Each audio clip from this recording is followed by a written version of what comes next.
नमस्कार, मैं हूं आयुषी और आप देख रहे हैं फर्स्ट बिहार झारखंड। काफ़ी लंबे समय बाद मंगलवार को पटना जंक्शन पर रौनक नजर आई। दिल्ली के लिए जब पटना जंक्शन से ट्रेन खुली तो पूरा पटना जंक्शन गुलजार हो चुका था। अब सरकार ट्रेनों के बाद हवाई यात्राओं की तरफ आगे बढ़ते हुए नजर आ रहा है। लॉकडाउन 4 रियायतों वाला होगा, इस बात के संकेत प्रधानमंत्री नरेंद्र मोदी ने पहले ही दे दिए हैं। छूट के दायरे को देखते हुए अब हवाई सफ़र शुरू करने की भी तैयारी होने लगी है। पटना एयरपोर्ट से पहले चरण में 8 उड़ानों की तैयारी हो रही है।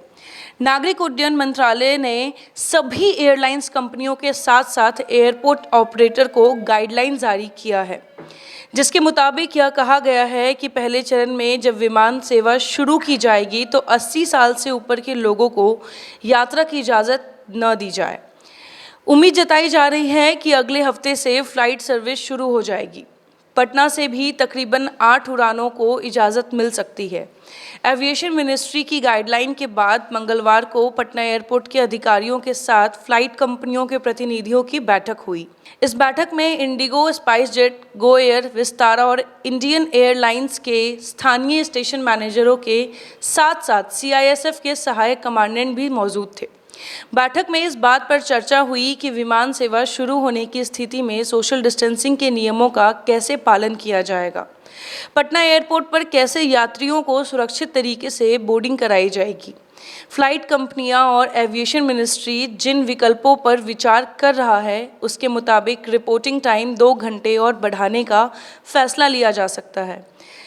इसके अलावा किसी भी फ्लाइट के अंदर अंतिम की 3 सीटें आइसोलेशन के लिहाज से खाली रखी जा सकती है, ताकि ज़रूरत पड़ने पर किसी भी यात्री को फ्लाइट में ही मेडिकल ट्रीटमेंट दिया जा सके।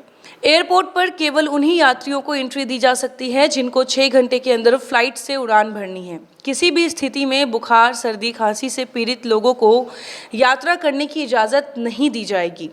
साथ ही साथ एयरलाइंस कंपनियों के सामने यह प्रस्ताव भी दिया गया है कि 3 घंटे पहले चेक इन काउंटर को खोला जाए और उड़ान के 70 मिनट पहले इसे बंद कर दिया जाए। इन सभी फैसलों पर अमल तब लाया जाएगा जब एविएशन मिनिस्ट्री हवाई सफ़र को ग्रीन सिग्नल दे देती है। जिस प्रकार से रेलों का परिचालन शुरू हो चुका है, उसी प्रकार से अब हवाई यात्राओं पे भी सरकार ध्यान देना शुरू कर दी है।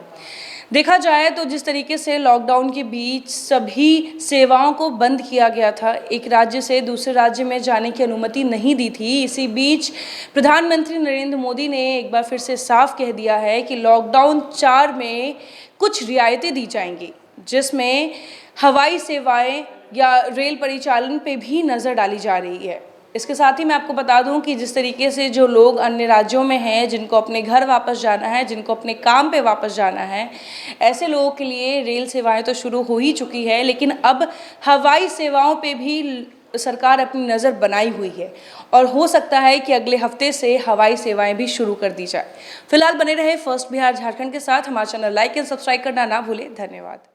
बिहार के आधुनिक अस्पतालों में से एक NSMCH multi speciality 350 bedded hospital, अनुभवी डॉक्टर एवं ट्रेन्ड पैरामेडिकल स्टाफ, विश्व स्तरीय सुविधाओं के साथ अत्याधुनिक ऑपरेशन थिएटर, ICU, NICU, निशुल्क OPD परामर्श, 24 घंटे इमरजेंसी सर्विसेज और जटिल गर्भावस्था का इलाज। Netaji Subhash medical college and hospital, Amhara, Bihta, Patna.